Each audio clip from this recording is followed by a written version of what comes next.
Assalamualaikum warahmatullahi wabarakatuh.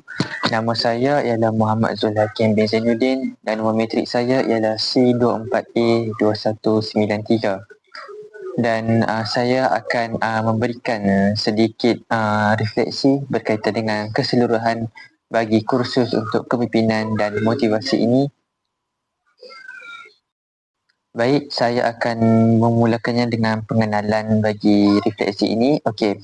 Kursus kepimpinan dan motivasi ini ia adalah merupakan satu program pembangunan diri bagi seorang individu yang bertujuan bagi membentuk individu itu untuk menjadi lebih yakin, lebih berdisiplin serta mampu untuk memimpin dengan lebih berkesan. Dan melalui pelbagai-bagai aktiviti yang telah dijalankan sepanjang 14 minggu ini, telah banyak perkongsian ilmu serta banyak kemahiran kepimpinan yang telah dapat kami terapkan dalam diri seseorang individu tersebut dan telah meningkatkan motivasi diri bagi seseorang. Dan saya mengharapkan agar kursus ini dapat melahirkan individu yang lebih proaktif, berwawasan serta bersedia untuk menghadapi cabaran dalam kehidupan serta organisasi. Baik, sekarang saya akan memberikan beberapa refleksi berkaitan dengan keseluruhan segala program ataupun aktiviti yang dijalankan sepanjang 14 minggu dalam kursus kepimpinan ini. Pada minggu pertama mempunyai dari segi sesi pengenalan di mana setiap pelajar perlu mengenalkan diri masing-masing kepada semua orang, dan daripada sini kita dapat lihat bahawa sifat kepimpinan yang dapat diterapkan adalah berani untuk memperkenalkan diri ataupun bercakap di khalayak ramai. Untuk minggu kedua adalah dari segi perbincangan awal projek, iaitu di mana setiap pelajar perlu membuat perbincangan antara sesama sendiri berkaitan dengan projek akhir yang akan dilaksanakan pada akhir semester. Dan daripada sini antara kemahiran ataupun soft skill yang dapat saya terapkan dari sini ialah kita haruslah perlu mempunyai sifat kerjasama ataupun semangat kerjasama antara sepasukan untuk berbincang sesama dan untuk menerima pendapat orang lain. Baik, untuk minggu ketiga kita dapat program brainstorming idea di mana setiap pelajar perlu mengemukakan idea yang bernas berkaitan dengan projek akhir. Okey, daripada sini antara soft skill yang dapat saya terapkan dalam kehidupan saya ialah kita haruslah mempunyai idea yang bernas dalam membuat sesuatu keputusan, dan kita haruslah bijak dalam berfikir dalam mengemukakan sesuatu idea.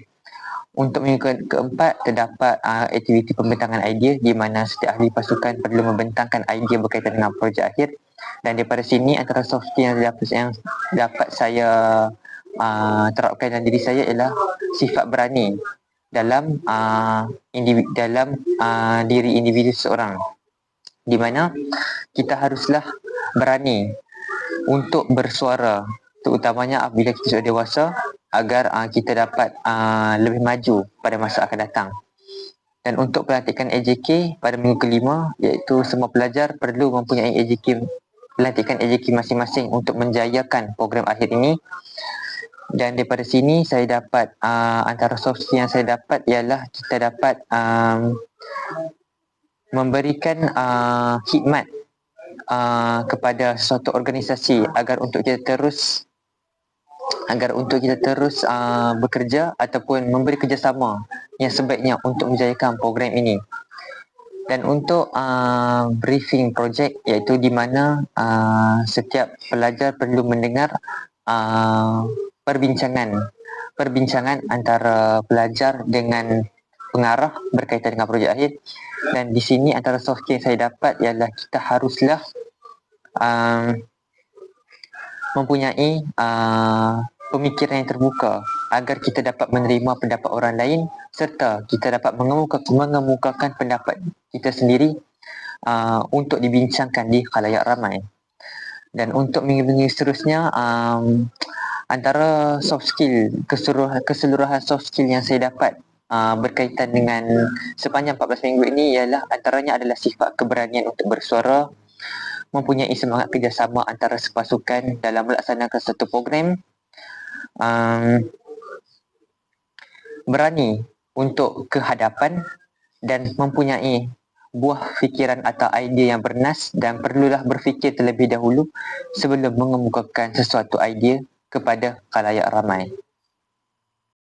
Dan kesimpulannya untuk journal refleksi ini ialah secara keseluruhan kursus kepimpinan dan motivasi ini telah berjayalah untuk meningkatkan pengetahuan, kemahiran serta keyakinan bagi seseorang individu ataupun pelajar dalam aspek untuk membangunkan semangat dalam diri seseorang.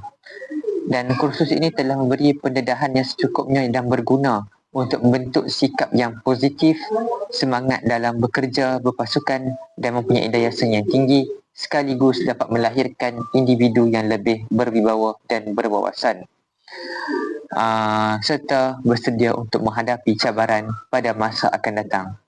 Baik, sekian sahaja daripada saya. Terima kasih.